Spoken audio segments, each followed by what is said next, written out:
Well, baby, I'm on it with a bottle of wine and an old dirt road, and you're ready to go if you want to. Hey, thanks everybody for joining us today. Live Music Nation podcast, Holiday Festival edition. Today we are with Alyssa Brodersen. She's with Nebraska Wines. And Alyssa, tell us the name of your event. Yeah, so we are hosting the Toast Nebraska Holiday Wine Festival in Grand Island on November 4th. Okay, very, very, very good. Give us a little background on the event. How did it get started? Yeah, absolutely. So we have the Toast Nebraska Spring Festival in the spring in Omaha, Nebraska, and we had quite a bit of success with that event. A lot of people wanting to come out. So we started the holiday festival about 3 years ago and moved it to Grand Island just so that we could kind of have some more people that would be able to come to the event and enjoy all the wines that Nebraska has to offer. Okay, very good. Where at in Grand Island is this event held? We host it in Fauner Park at the Pinnacle Expo Center in Grand Island. Oh, very good, very good. All right, so let's jump in. 3 questions people always want to know. What does it look like? What does it smell like? Meaning foods and wines. And what does it sound like? What are people going to hear? Yeah, absolutely. So when attendees come into the event, the first thing they're going to do is they're going to be greeted by our excellent staff. Everybody's always in a cheery mood because it's a wine event. They will scan their QR code tickets, and from there, they'll be directed over to get a free wine tasting glass and a tote that holds up to 6 bottles of wine. And then they also will get a brochure of the event. They'll be able to walk around, and we have 17 different wineries that they can get samples from. Each winery usually has about 5 samples of wine. And then we also have 24 vendors that have shopping available as well as food. So there's a lot of good smells going on in there. This year we have Pig in a Bag, which is a barbecue restaurant. We have Mexcellent, which is a Mexican, Sambo's Pizza. And then we have a new one this year, Dogs on the Run, that's like a kind of hot dog stand concept. And then we've also got lots of popcorn, meats and cheeses, things like that. So there's a lot of good snacks, a lot of good smells going on in there. And then for sounds, they're going to be able to hear our live music. We usually do like a more laid back style of music for this event. Our spring event is a little bit more upbeat, gets people dancing and everything like that. But this one is more of just an enjoyable sound they can listen to while they're shopping and sampling wine. And then they'll definitely be hearing cheers from our wine bingo. That is one of our most popular events. So. Okay, let's stop right there. Wine bingo, you got to help us out. What's that look like? So it's basically regular bingo, except we use wine words.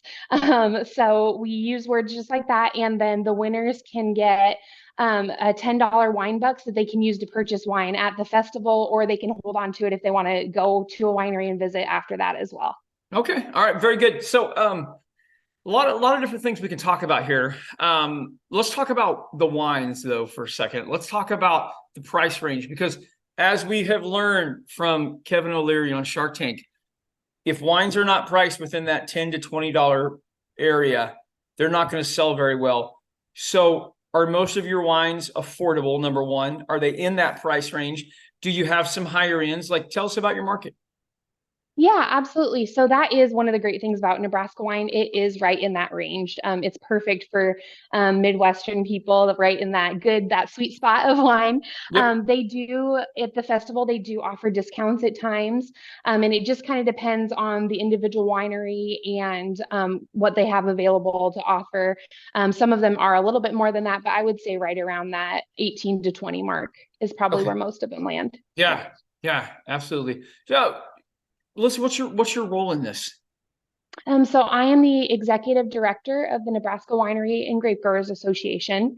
So I work with the association on planning all of their events, taking care of their members, hosting education for the wineries, and just doing basically anything else that the association needs. How'd you hooked up with a sweet job like that? I started about 3 years ago. It's a association company that I work for, so I have a few different associations that I manage as well. But yeah, I before this never really knew that this position existed, so it was kind of a fun thing to learn, and I've enjoyed everything. Yeah, no. All right. Very good. Okay. So let's jump back into some questions here. Um, talk about the importance of this event to Nebraska wines. Yeah. So these festivals, our spring festival and our fall festival, are a really great opportunity for attendees to sample a large variety of Nebraska wines in one setting. So instead of having to go jump around to all of the different locations, it gives them one easy spot. The wineries are there to help you and help you find the perfect wine for your palate. And then it's also a great time to be able to stock up on all of the wines that you want for the holidays. It's a great time to buy gifts for the holidays, everything like that. So I would say the biggest thing is getting all of them into one location, because we've got some wineries that are clear on the far end of Nebraska that some people may never get the chance to visit. So this is the best opportunity that they have to be able to try all of them. Perfect. Perfect. Okay. What drives you to keep this going? Like what motivates? It's a lot of work. It's a lot of time. It's a lot of energy. It's a lot of investment. What drives you? Really for us, it's getting people, getting the information out there that Nebraska does have really great wines, and we do have wines available. We've got a lot of great locations for people to visit, and a lot of people just really aren't that familiar with Nebraska wines. So it's really just trying to get that information out there so that we can share what we love with everyone else. For sure, for sure. Okay, now listen, a couple fun questions because I am in live music and live entertainment. I always ask these questions everywhere we go, just so I can compile for my survey when I write my book one day. Best concert you've ever seen? Oh, I would have to say probably Katy Perry, Ooh, or possibly I saw Taylor Swift in the very beginning. yep, me too. And those, yeah, those were my favorites. Okay, dead or alive? I'm gonna change this on you a little bit. Dead or alive, you could bring one musical artist to Nebraska Wines to one of your events. Who would you be? Now, if mortality is off the table, finances are definitely off the table. You can afford them, whoever you want. Who would you bring? I would probably say Taylor Swift because I'm a Okay. Taylor Swift fan. I think she'd be Yeah. perfect. I think she'd be perfect for Nebraska. So Yeah. No, I agree. That would be great. That would be fantastic. Alyssa, how do people find out more about Nebraska wines and the events you have going on throughout the year? yeah, absolutely. They can go to toastwinefest.com. And then for this particular event, again, it's on November 4th in Fauner Park in Grand Island, Okay. and it's from noon to 8. Tickets are $45 until October 20th, and then they do increase. So we always try to recommend that people get them before that, just so that we can make sure that we have enough wine available and everything like that. But Very good. toastwinefest.com is the best website. All right. Alyssa, thanks for being on with us today. I appreciate it. Yeah, thank you. Have a good day. You bet. Well, baby, I'm on it with a bottle of wine and an old dirt road.